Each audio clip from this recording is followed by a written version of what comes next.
I'm Sienna. I'm the kid. I'm Sarah. I'm the mom. This is Queer Kid Straight Mom. Let's talk.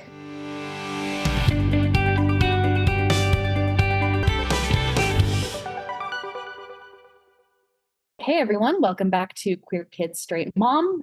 This week we are talking to a guest who is a friend of mine who I met playing Dungeons and Dragons because we are nerds. Woo! So as a quick heads up before we jump in, I apologize if my sound quality is a little bit worse than usual. I just totally spaced and didn't get a headset checked out from my library. Hopefully mom will magically fix it in editing. So Becca, do you want to just introduce yourself really quick? Yes. Hi, my name's Becca Mellema. I am a graduate student trying to earn her PhD at the University of Utah. I am currently in the immunology program, and I am a dungeon master by moonlight. Is that the phrase? I don't know. Moonlight is a dungeon master, something like that. Yeah, something like that. Yeah. And occasionally I get to play as a player. And I also love to go cycling. That is as exciting as a graduate student life gets, people. But you do have your blog. You want to share about your blog just because I think it's cool? Oh, thank you. I'm a wannabe science communicator as well. So I actually do have a blog that's called Getting the Science Right. I like to do creative writing on the side. And so I tried to look at ways you can incorporate science in new and interesting ways. One of the ways actually we used in the first session that we did. Yeah. We have had a whole lot of interesting conversations about science and whether pineapple juice allergies equal poisons and just all sorts of good stuff. Oh, right. I remember after we watched Knives Out, I remember you consulting Becca on that. Yeah. So for the listeners, allergens are not considered toxins because toxins interact the same way within everyone's body. For example, convulsin will interact with the cells in your body on the same receptors, and it will cause your blood to clot and you will die. That is a toxin, and that's generally how toxins work. However, allergens, which is what you would see in the Knives Out, the pineapple juice is not itself a toxin. It doesn't interact the same, like you normally would digest it. However, in certain people with allergies, their immune system goes, aha, you're dangerous.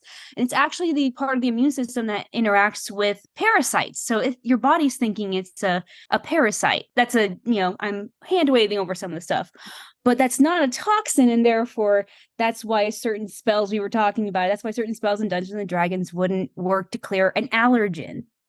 So if I'm allergic to pineapple juice and I cast cure poison on myself or detect poison or whatever it is we decided, sucks for me, I still die. Sad. If I was the dungeon master, I wouldn't let you die because that would be a sucky way to be like, you don't have antihistamines.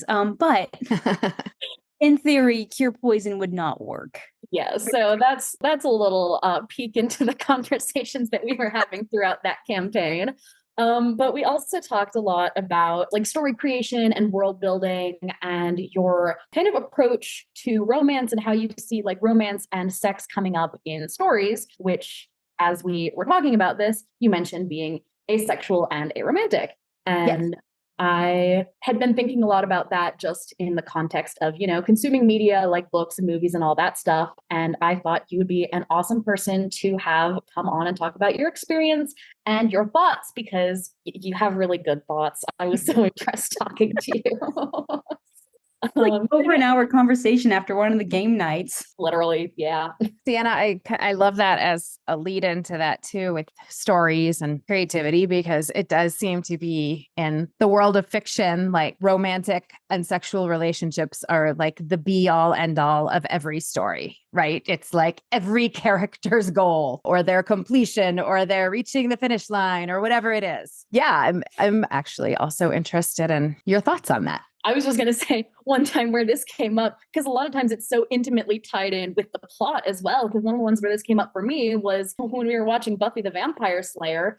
And it's spoilers, I guess, for anyone who hasn't seen the first season of Buffy, but first couple seasons, whatever. Anyway, Angel is cursed, if he has a soul, but if he ever experiences true happiness, then he reverts back to his evil vampiric self. And apparently having sex with Buffy is the experience of true happiness. And I was like, interesting. That's a low bar. I I think, like, I don't know, there's so many other things. It's just one of the many parts of a relationship. And if that's the pinnacle, So before we dig into media representation and everything more, do you want to just like zoom out really quick and explain what it means to you to be asexual and aromantic? Sure. So I will say, before we get into it, being asexual and aromantic, both of those identities for me do blend together. I do want to say that those are two very separate things, but I may say something that I experience as an asexual that does blend more into being like, that's actually aromantic. Keep in mind, those are very intertwined with me. And that's not the case for everyone who is on the asexual and or aromantic spectrum. So before we get into that is something I want to go into. But asexuality is a lack or incredibly very little experience of sexual attraction. And then you have aromanticism, which means having little to no romantic attraction to someone, meaning I want to be best friends with people, but I don't want to go any farther than that. I don't want to kiss. I don't want to snuggle. That's just not a thing for me. And those are technically two separate identities because one can be aromantic but still experience sexual attraction and have vice versa, be not sexually attracted to people but still want the romance. And I happen to be on the very far side of both spectrums. And it is also important to say for both of those identities, there is a wide variety how people experience it. And you're happening to talk to someone who I'm something called sex repulsed. I really don't like it. And I don't know if there's a word for romance repulse, but it's just like, it's not for me. It's not. So you have managed to hit someone who identifies as that, but that is not representative necessarily of either groups. Yeah, So. I mean, I know I follow people on social media who are asexual, but still really enjoy reading romance novels. Like there's not, your sexual and or romantic identity. It does not define what behaviors you might engage in around sex and romance. Yes. Yasmin Benoit, she is one of Yes. the major asexual and aromantic activists out there. So if you are interested more, please follow her as well. She's done so much for the asexual and aromantic community. Yeah. So, and you mentioned, wanting to be best friends with someone as opposed to wanting, a romantic or sexual relationship.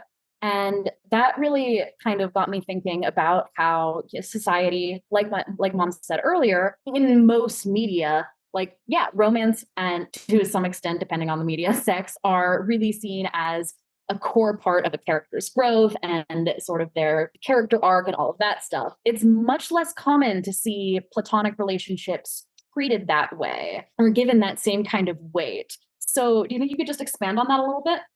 Yes. I will say, before we go on, one of the best platonic, I haven't seen the full movie yet, but I know things like RRR where you have romances, that actually is like the pinnacle platonic relationship. But I just want to throw that out there really quick, is that there are representations of romances or the pinnacle being platonic relationships. I'm trying to think about where to start with this one.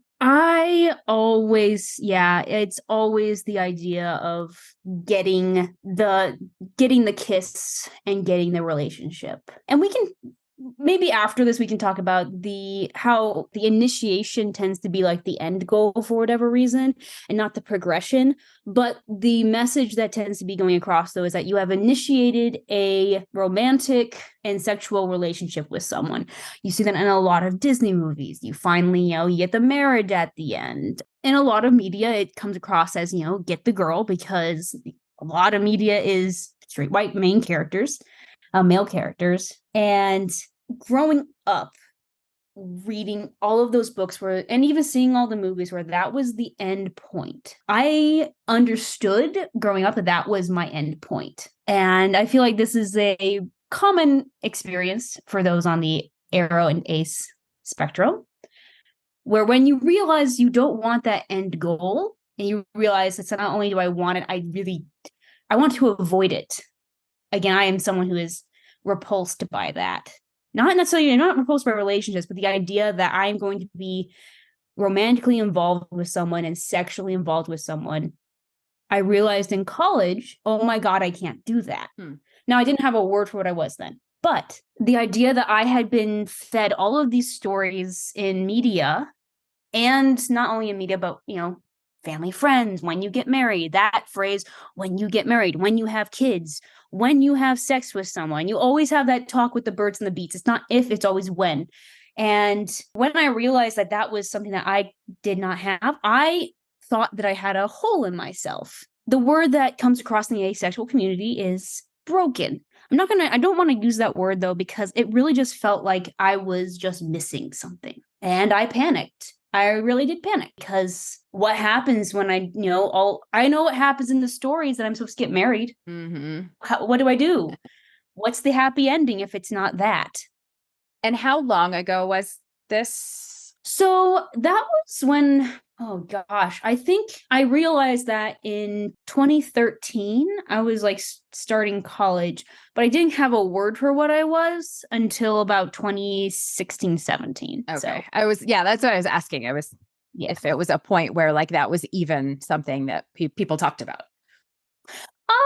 just not in my environment. It's not that it wasn't there. It was that I probably just didn't stumble across the word, because it turns out that I actually knew someone who identified as asexual at the time, but I just never really talked to him about it. And that wasn't a big thing on, in the queer community on my campus. So it was more like I missed it by accident. Yeah. And it wasn't until a BuzzFeed quiz that I had a word. Well, Gotta love those BuzzFeed quizzes. They had uses back then. yeah. I mean, was that then a relief knowing that there was a word? No, That didn't help. it did for a brief moment, but it was right after I found the word. And then I went online. I'm like, oh, does that mean I'm straight? Am I part of the queer community now? So there was that bit of excitement, and this was in a span of 30 minutes. I just want everyone to realize is I had a word.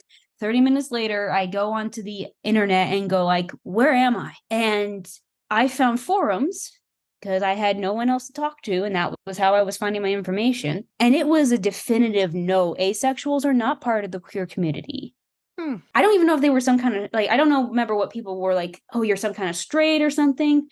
But it was definitely like, you're not considered queer because you're not attracted to people, which by people's online definitions, for whatever reason, according to those forums, no, that means that you can't be part of the queer community, because the queer community is defined by who I am attracted to. So if you're just not there, you're just out by yourself. Wow. And so I also realized that it's like, I'm not straight because I'm not attracted to guys. I'm not attracted to anyone. I thought for a bit that, am I bi? Everyone feels the same to me. But when you come across, it's like, no, it's because everyone just kind of looks meh. I'm sorry. And then you're like, oh, now I'm just treading water in this giant ocean, and there's no island I can go to or no ship I can wave down, because according to the internet, and I had no one else, I was it. I was a minority of one.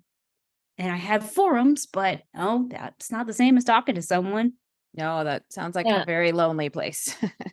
I mean, I think that's one of the really hard things about growing up queer, especially an identity that's still more marginalized within the queer community, is the internet is a double-edged sword, because you can find community and you can learn about terms like asexual, but there's also a lot of gatekeeping and a lot of negativity, and people sometimes will feel more free to express themselves in really negative ways on the internet. And it can end up being really helpful for people, and it can also end up being really, really sucky for people. Yeah. Just, oh, you just have low libido is the one I saw quite often. And you're like, I don't think that's it, but all right. Yeah. And it wasn't. Fun fact, if we want just more of a timeline, I did not meet my first asexual person in person until 2020. And everything else was on the internet. And so if you really want to know, it's like I was, I'm like a little unicorn. And the asexual community uses the myth, we're little mythical creatures. And I don't know if you've ever seen Legend of Zelda where they have the Koroks and only certain people can see them. That's what it kind of felt like at times. But also, I didn't exactly go out there and also just say, hi, I'm asexual, because I don't want to continuously explain it to people. And I also don't want to keep defending it, which is what I have had to do in the past when I have revealed it. The "are you sure" is what people like to say, even from people who are in the queer community. Yeah, it's one of those weird things where you would think that people who have been told their entire lives, "Are you sure you don't like guys?" would be more aware of their words, but nope. Nope. I think majority of not all, I will not all, it's been a double-edged sword, but the "are you sure's" have come from the queer community, which, that's for years I didn't know. It's like, I'm in this weird nothing space. Yeah. I'm not sure, but I'm also not queer. Where am I don't know. So I would imagine another sort of difficult part is that historically, just because of like cultural factors, sex has played such a large role in the queer community. Yes. And I understand why that is. And I'm not against it. I think it's cathartic to take charge of something that was denied to you. One of them was sexual expression or romantic expression. And I think it's great to celebrate it. But I have had, "Hi, queer community, I'm here." And then it's kind of slam in your face sometimes, the sex. Not even the romance. It's a lot of it is the sex. That's kind of a lot. Like what Sienna just said is kind of a lot along the lines of what I was about to say was been such a focus. And part of that, I think, is that among the queer community, and I'm speaking as an outsider, of course, here, but my impression is that there is a feeling of like, we have had to keep this quiet. Nobody wants to, like, this has been treated as like a bad secret. And so we want to be open with our sexuality and not have to be ashamed of it. And then when somebody comes along and says, "I don't want anything to do with any of that," not because of the gay part of it, just the sex part of it. And you're like, hold on, wait, what? I can imagine that the stereotype among the queer community, that's especially the segment of it that's very open about their sexuality, is that people that it's the like buttoned up churchy straight people that don't want to have anything to do with sex. And there are probably like assumptions they make about anybody that, does this make sense what I'm saying? Yeah. I've heard a couple of stories on Ace podcast where it's, you fit in with the church community, but it's because it's like, "Oh yeah, I don't need to have sex. Well, I'll take the vow of whatever that vow is, of virginity or whatever it is." You're like, chastity. There we go. It's like, not a problem. It's not temptation. Right. And it's not that I don't want people to express themselves sexually, but it is sometimes, it's not even difficult. It's just sometimes really annoying. Sometimes where you're like, there's a lot of sex. Yeah. And I want to celebrate this with you guys because, I want to celebrate, there's a catharsis going on in celebration. But, I think I have a sort of, not exactly the same, but a similar experience because, like the club scene and partying is also so big in the queer community. I have sensory issues and I'm, I don't drink or anything like that. So that scene has always been very inaccessible to me. And it's a similar thing where I'm like, I understand that there's a history here and that there's a reason that this exists and there's a reason that it's an important part of the community, but also, can we have an event that isn't all about loud music? Yeah, that is something that I haven't also explored. I am an extremely boring person when it comes to like partying. I can last for 30 minutes and I'm like, I'd rather be doing literally anything else. And I've tried drinking and I cannot get it, tastes so bad in my mouth. And I'm one of those people. Yeah. And I've tried so many times. I've tried the ones where like, you'll never taste the alcohol. You taste it and you're like, "Oh dear God, what is this?" This reminds me of you with coffee too, Sienna. Every time I'm like, "Taste this fruity coffee drink. You won't even taste the coffee." And Sienna's like, "Yeah, You can always taste the taste this coffee. Yeah, it's always there. Always taste it. I haven't even thought about that though, just because like, I don't know, I've never been the party, or no one in my, let's be honest, like me and my older brother are like, meh, parties. I don't know, maybe it skipped a generation in our family or something. I don't know, but we're the people who are like, board games, yes. Video games, yes. introverts all the way, and like, we could literally be doing something else right now, right? The loud parties.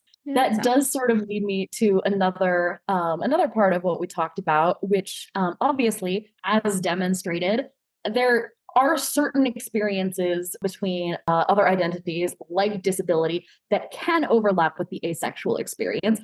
But unfortunately, that means that they oftentimes will get really mashed together and people will conflate them. Yeah.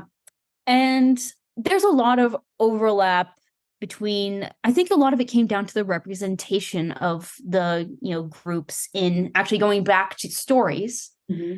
It's getting better recently in relatively recent years, but a lot of like, this person is ace, they're a robot. And this person is ace, which means that they also cannot feel feelings. They're non-human. They do not understand human relationships, which is why they're ace.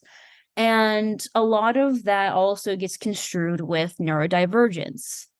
And on record here, you can have folks in both communities overlap, but just because you are in one does not mean you are in the other. And that's how media tends to portray it sometimes. And you're like, both groups, even though there's overlap, not okay to continually show, folks who are othered as non-human and as not capable of understanding relationships. But also there's so much more rich representation you could do rather than just going, you're ace or you're aromantic, you're the robot person now. And that's almost treated as a disability in and of itself, because people act like you are not functioning the way that you are supposed to function. Yes, funny enough, and you might have to find the site for this, but I think people who admitted like they were asexual were admitted to mental asylums back in the day. And again, it's that there's still some prevalence of that today where there's something wrong with you. Yeah, and I mean, it's one of those weird things where it's not exactly conflicting, but from the disability standpoint, there's an element of it that's like, no, please see me as being capable of experiencing sexual attraction. Just because my body looks different or just because I express emotions differently doesn't mean that that's not something I can experience. But at the same time, if you take that too far, then all of a sudden you start erasing ace disabled people. So it's one of those examples of, the majority heteronormative, able-bodied culture just pitting marginalized groups against each other, when in reality, obviously, we're fundamentally dealing with the same thing, which is, don't tell me how I cannot and cannot express my sexuality or lack thereof. Oh, yeah. No, I just remember listening to, I think it may have been Writing Excuses podcast, and they were talking about disabilities on a couple of the episodes. And it was one of the discussions was about, hey, you should probably have like more than one representation of this in your book so you avoid stereotypes as much as possible. Yeah, you're like, the one person who is ace coded in your book hits every single stereotype. Yeah, I remember reading a book. There was a character who used a wheelchair and was also ace. And it exactly is, right? Because if you have to kind of use an analogy, if you have a bunch of female characters, you can have one female character who is a stay-at-home mom and wears dresses and likes stereotypically girly things, and that's fine because you have a whole world. But if that's the one female character, it creates problems. And so it's really, it's such a good point, is that a breadth of experiences and a breadth of different character is so important to portraying a marginalized community, especially one that you don't belong to. Yeah. And it also comes back to this construing of sex being this. We can go back to the Buffy the Vampire Slayer, where it is viewed as this high, intense, emotional. If you cannot feel that desire, well, that means you can't feel other emotions, right? Because if you can't feel I'm going to use quotation marks here, but it's like pinnacle of happiness. Well, it's like, what can you feel? You have a lack of feeling in general. Yeah, and I think it really devalues, other meaningful relationships in our lives. Because one of the things I was thinking about when I asked you to come on the podcast was I was thinking about, sometimes I'm texting my friends and I'm like, oh my God, I'm so happy. Like, I love this person so much and I love texting them and I love talking to them. And it's like, it almost feels like having a crush on someone. And I'm like, wait, do I have a crush on them? No, what? Because platonic love is a thing that you can experience to an intense degree, and it doesn't have to be romantic or sexual. Yeah. And that's just not something our society cares about. Every once in a while, I feel like there's a really good, and they're usually like chick flicks, but a really good movie where like the friendship is like the core of the movie. And these people are generally not like aromantic or asexual, but it's like the relationships come and go and they're like the side stories because the story is the friendship. And I always appreciate that because I do think that intimacy has a lot more definitions than people like to give it. Yeah. And I do love those stories, but the platonic relationship can evolve to where you can actually be essentially, you can be in love with someone. It's just not, sexual, or it's not romantic. And that is like in books and in the stories that we talk about, you can have it within the context of the story, the friendship be like the pinnacle or like the grounding relationship of the entire story. That said, it is understood that that is not the highest love. Mm-hmm. Because everyone's still searching for their, it's like, so it's not that no one actually sits down in those books and says, I love you. And like, you are my best friend. I think the only book that's ever happened, I actually have it right here. I have all feelings about this book, but there is a book called The Fire Becomes Her, where they actually sit down and go, well, what we have is not romantic and it's not sexual, but I am intensely in love with you. And it's like, this is an amazing friendship. And I have felt that in the past. And I don't think I had the words to understand that I was actually in love with someone, and not just not romantically or sexually, but it's like, I am deeply in love with this person. So I think the only thing that I have seen that in, especially in like a kind of main character way, is the Rusty Quill Gaming podcast, where, there's two characters in there where the character is asexual and biromantic. And so for a minute, they were like, is this going to be a romantic relationship? And then ended up, he was like, no, like, I love this man, but not in a romantic way. And it was really lovely. And they got to own a restaurant together and retire. And it was very sweet. But that's not something that you see. And I think that's probably part of the reason why, you didn't have the words to express it. Yeah. And then when one experiences that, you get very confused if you don't have the words. I remember at the time, I actually had what I thought was a crush on a person back in college. And I actually was panicking because I told my, the counselor I was seeing at the time, I don't want to kiss them. I don't want to snuggle with them. All I want to do is just like hang out.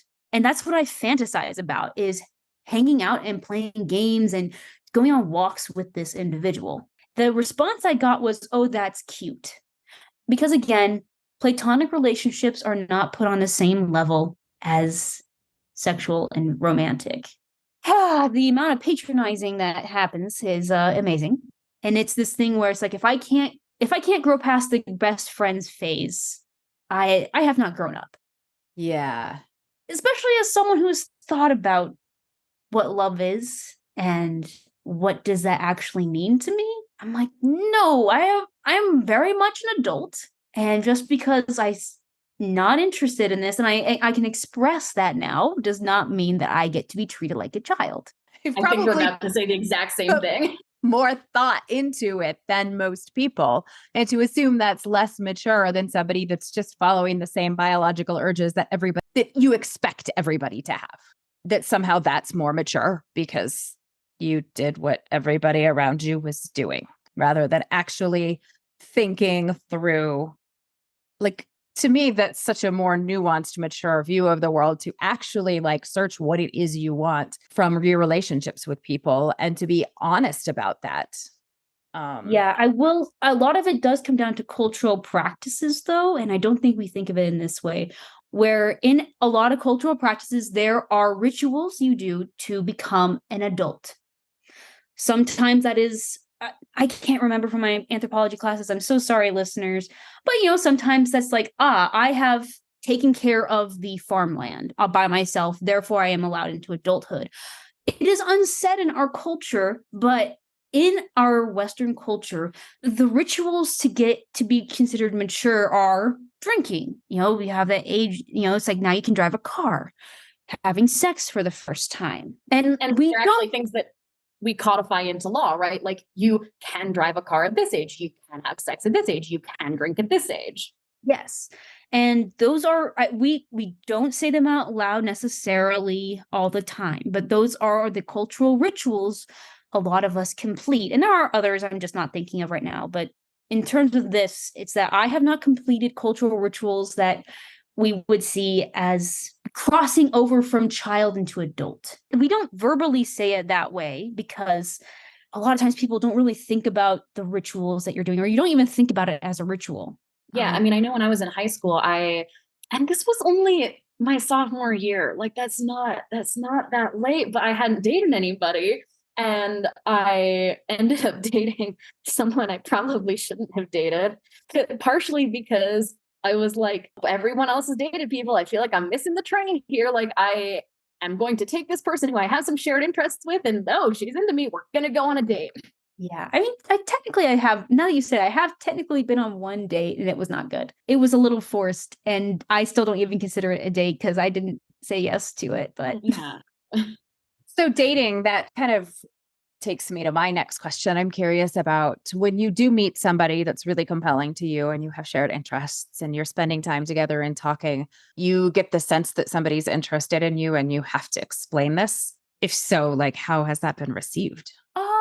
Weirdly enough, in most recent times, I have actually, like, my bestest best friend right now, I just came forward with her, second time we were meeting. I did not get vibes off of her, let's just say that, but I also just said, like, hey, I'm asexual and aromantic. She's like, cool, sweet. And, again, I wasn't getting vibes off of her. I got vibes off of a couple guys back in college, but I don't know, maybe it's just my personality where I'm a bit awkward with people, or I don't know. They did not feel comfortable trying to ask me on a date. I don't know. Maybe I was coming across as like, oh, maybe I'm only into girls. I don't know. But it's like I thought people may have been interested, but no one actually asked me on a date. And then the one time it happened after college, I met a couple of folks at just a 20 to 30-year-old meetup because I was brand new in Portland. I really cannot pick up on when people are also interested in me. Let's also say that. This is where the story is going. One of them said, like, hey, do you want to go to the amusement park to me? I said, sure. Why? Because it's a cool place to go. I love amusement parks. Totally platonic thing to do. What? Yeah, why? Because in my head, I'm like, if you want it to be a date, you would have said, yeah, you would have said it's a date, and I would have said no. But it's like you just go do fun stuff. And it wasn't until he asked me to go to it was like a plane museum. He asked me to go to the plane museum. And it was an hour away from where we lived. And of course, I was like, yes, why not? I love museums. We get in the car and it gets super awkward. It's like I'm starting to pick up after being trapped in there an hour with him. I'm like, oh, he's into me. And he is 10 years older than me. Yes. And he's driving. So you keep it awkward and you keep it, you're like, oh yeah, I just came out of college. Weird, right? I kept it very awkward after that.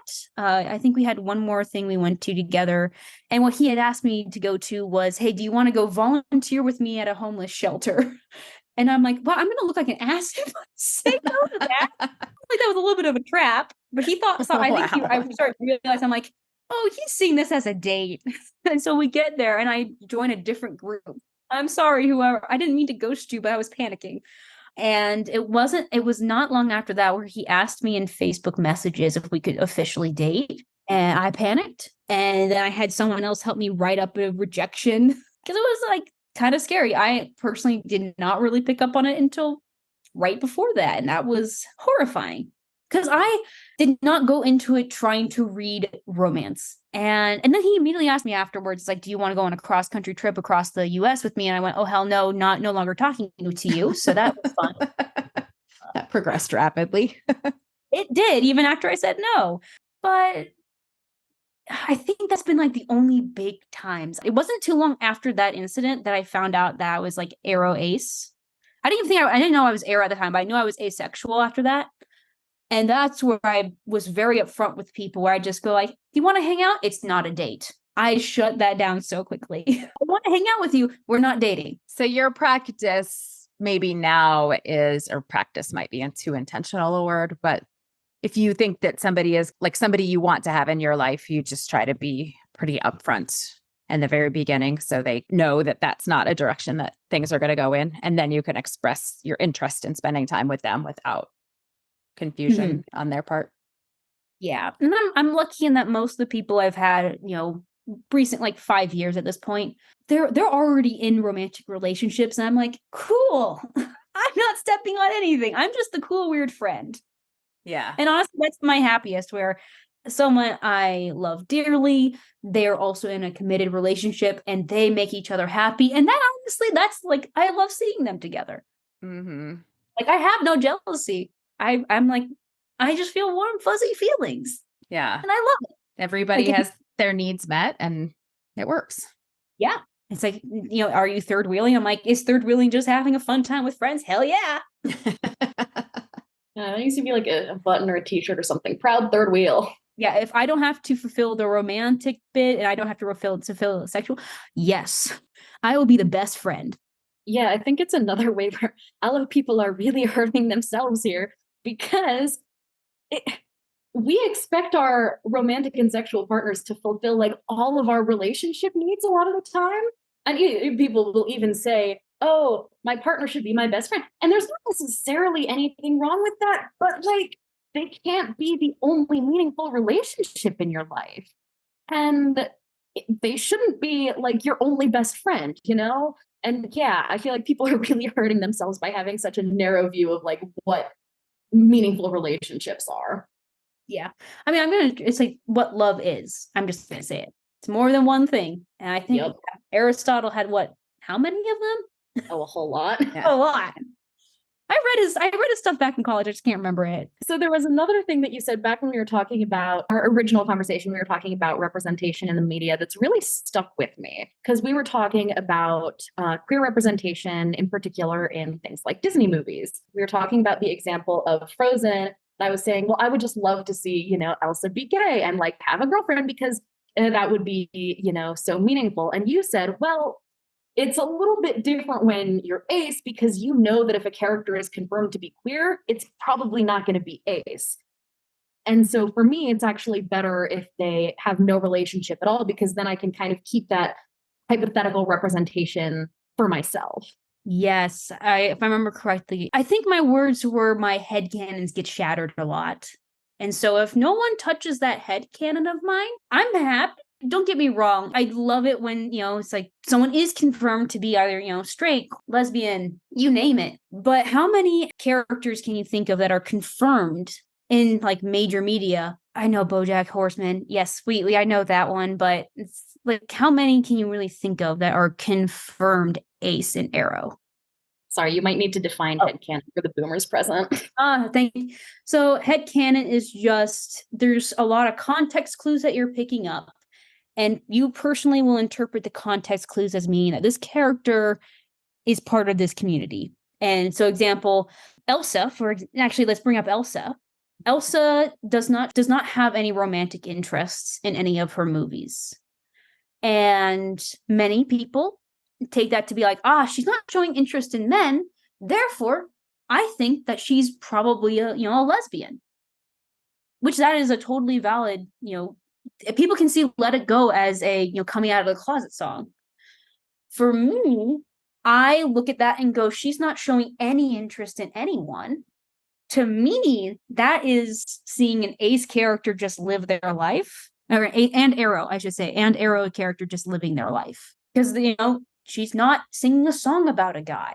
She's not even going after a relationship. And even during the sequel, there's a span of a couple of years. I don't think she's seen anyone, which to me, I get to headcanon. Oh, I think she's aro ace just because she's not looking for that. Now, again, when we say headcanon, that means it's also non-confirmed. So you can have as many headcanons as you want of a character. And I don't really get a lot of confirmation that characters are my sexuality. However, Caduceus Clay from Critical Role, I got to have that cathartic moment of a character actually being said, like, yes, I am this. I am your sexuality. And so I see where it comes from when you want things to be revealed and you want things to be put into, like, actually said out loud. I very recently, again, Caduceus Clay being revealed to be aro ace was in 2021 or something. And oh my gosh, the euphoria that I felt when that was actually confirmed. I get it. I get it why people want that, because it was awesome. I had energy for days. So I can't blame people for wanting it have their sexuality represented. That said, that was like 2 years ago. That was the first time I got to feel that. Yeah. Because I mean, I'm in the boat where, like, sorry. No, Thinking go. about stories and movies and like theories. And actually this popped into my head earlier when you said there are a lot of different kinds of love, because some people love it. Some people hate it. My favorite movie on the whole world that I have to watch every Christmas is Love Actually. And one of the things I like about it is, like, some of the stories are really messed up, but like, love doesn't look like what everybody thinks it looks like, right? Like, to me is kind of the point of it. But the old rock star, what is his name? I can't even think of his name right now. But him and his manager, Stage of Theory, they are obviously not, or at least the rock star is obviously not asexual, but aromantic. Can't you see at that moment where, have you seen this movie, Becca?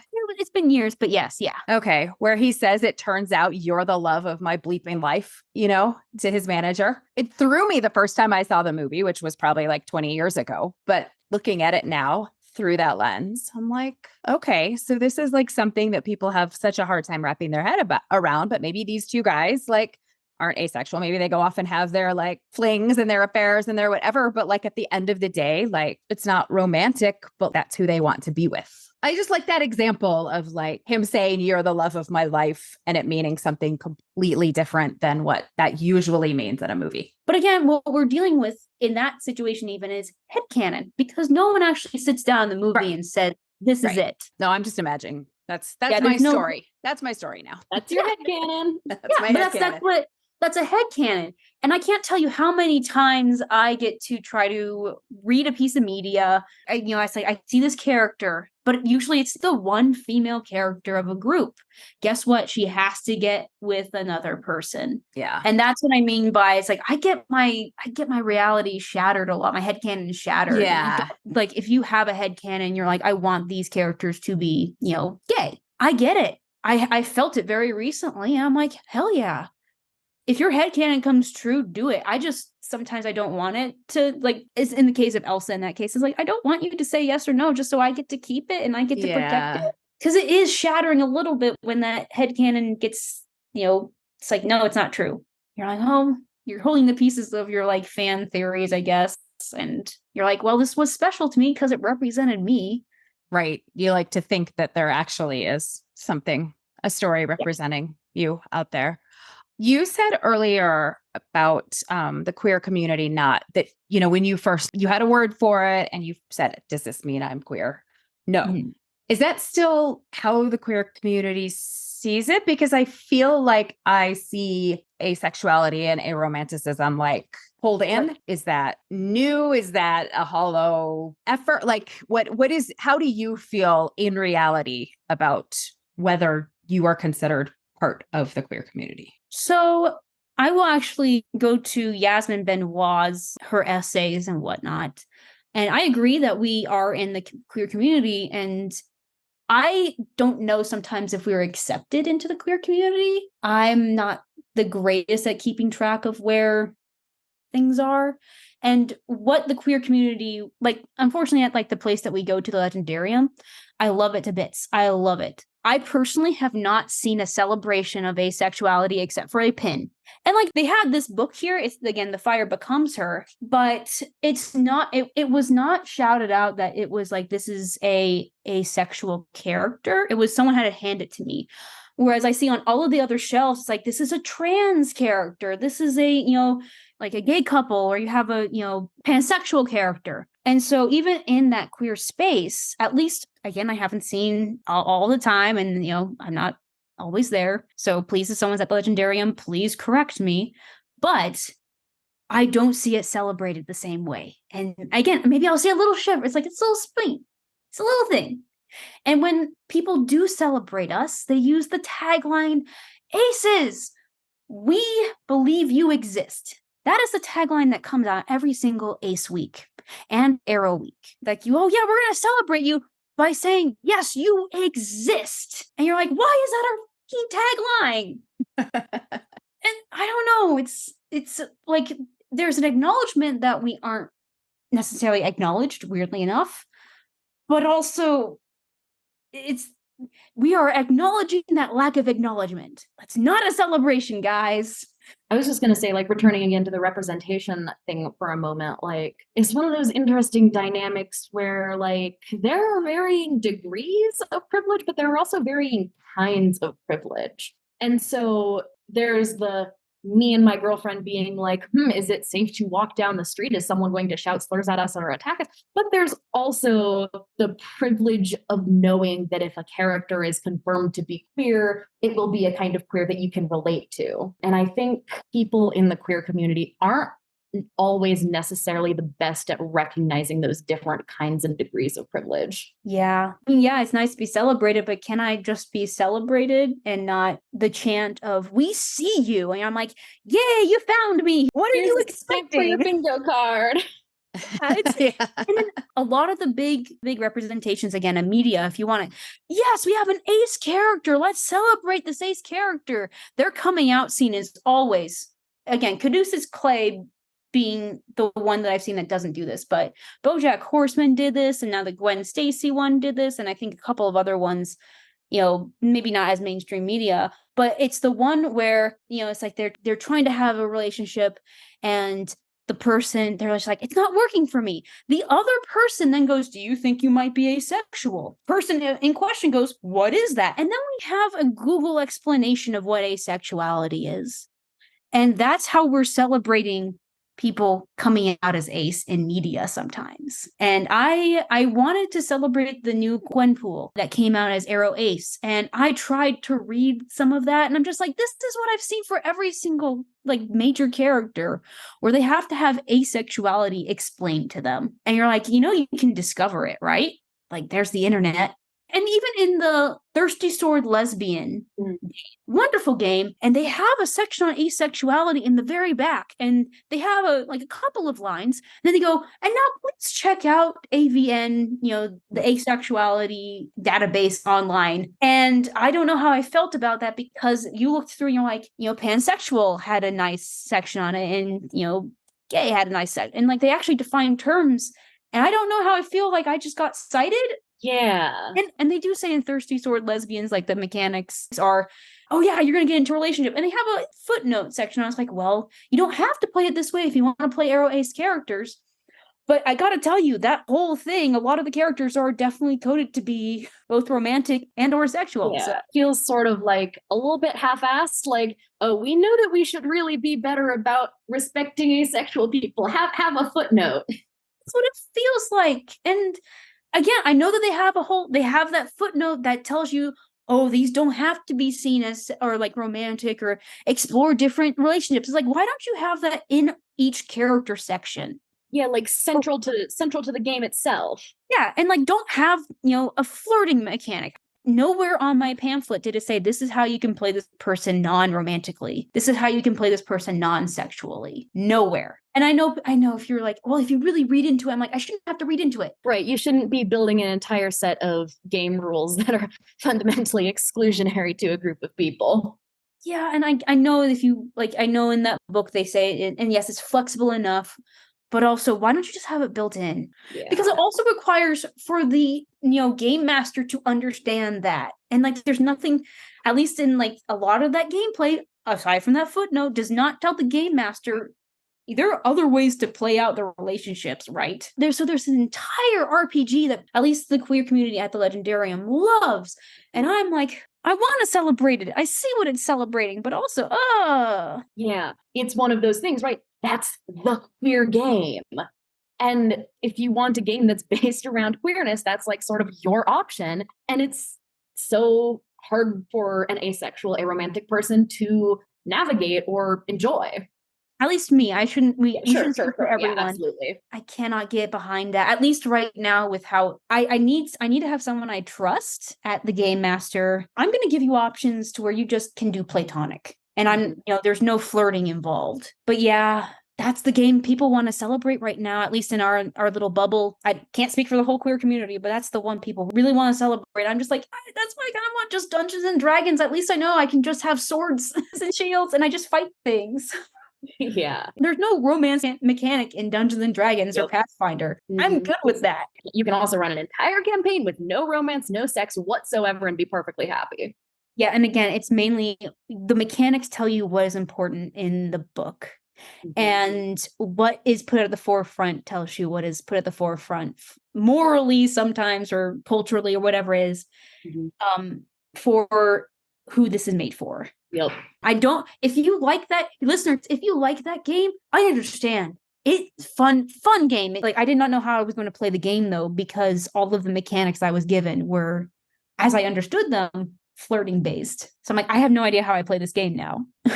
Yeah, that's hard when you feel like you have to have an element of the story, I guess, that isn't something that you want to be any part of your story in order to play the game. So going back to your original question though, does the queer community celebrate? It's working on it. Making an effort. Yeah. Honestly, if you're listening to this for both Arrow and Ace Week, please come up with something more clever than we see you or you exist. Please. There are so many other clever things you could do. Just like, here, you have earned your sword or something. All the Instagram influencers who are definitely listening to this podcast. All right, we probably have to wrap up pretty shortly here. Sienna, do you have any other questions, or Becca, anything else that you just want to make sure that you put out there? I would say for those who would like to look more into aromantic and asexuality, please go check out Yasmin Benoit. We talked to her about at the beginning and a little bit, I think, in the middle, but truly she is on the forefront of activism for the community. And we didn't talk about this, but there's a lot of racism within, even the asexuality community, but just in general within even the queer community that's online. She has some excellent essays that address this. So I would still say, if you want to become more educated, check out her stuff. Yeah, it's a whole can of worms that I don't really feel like we're qualified to address on this. No. But yeah, she is. Absolutely check it out. Yeah, because she's great. So she definitely is. And so it's like, if you want to get into the nitty gritty of some of the experiences, check out Yasmin Benoit. And again, I'm not equipped to even talk about that, but no. I will say the other person I mentioned at the beginning was Anna's Sweets and Stories. She's like a bookstagram person, which is why I started following her. She does lots of book recommendations, and then also she works at a bakery. She posts lots of pictures of all of her delicious looking baked goods that I will never eat because she lives far away. But anyway, she's also great, and she talks a lot about her experience with asexuality and queerness and all that stuff. So yeah. Well, thank you for joining us and just being open about your experience. And I think it's something that people have a lot of questions about. They like hear the term and like, I'm not sure. It's so far out of the reality that we have all been fed our entire lives in, like we said, stories and expectations, and what we are sort of trained to believe is like the way to live your life. So I think it's really helpful to just hear somebody talk about the experience. So thank you. Yeah. There's a lot to uncover with, it's like, am I part of this community? Well, what parts am I at? And I love the queer community, and I'm fine saying that I'm queer. I'm actually very proud of it now. It took me almost a year to be okay with saying that though, after I met someone. But I don't know if I'm part of the community necessarily. I What do still you- sometimes think I'm an ally, which is very weird to say. And there's a lot of people who it's like, oh, if you essentially don't act like you're in the church, which is all chaste, you can't be ace. Mhm. And I'm like, well, that works for me just because I'm just a very quiet person and I'm very introverted. But I am a one person, and most people do not experience that. In fact, the one person I've spoken who is also asexual, they are biromantic. Actually, I think they say bisexual, and they're in a loving relationship, and they obviously, again, like I live the chaste life. That's also because like I'm not interested in doing anything else. I'm like, I'm fine playing video games. Why do we need anything else? Well, thank you again. Yeah, I appreciate it. Bye. Bye. Thanks everybody for joining us today. We hope this was as interesting for you as it was for us. Next time, we are going to talk about all of the stuff that's going on with Target and Pride displays and LGBTQ youth organizations facing threats, and how this idea of danger and fear mongering has really kind of come to a peak and is really out of line with the dangers that actually exist for kids today. And so we're just going to kind of talk about some statistics and Places to direct your energy instead of cutesy rainbow displays at Target. yes, if you want to keep kids safe, we will have some ideas of things that will actually do that. So Hold hard numbers, man. all right. Until then, take care and we'll catch you next time. Bye.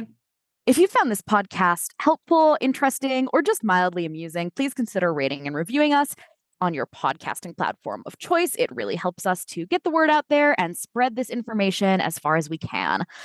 And as always, check out our website at queerkidsstraightmom.com or visit us on Facebook, Queer Kid Straight Mom, Instagram at queerkid.straightmom, or Twitter at queerkidstr8mom. And if you're feeling especially generous, please consider joining our Patreon by searching Queer Kids Straight Mom. It helps us fund this podcast.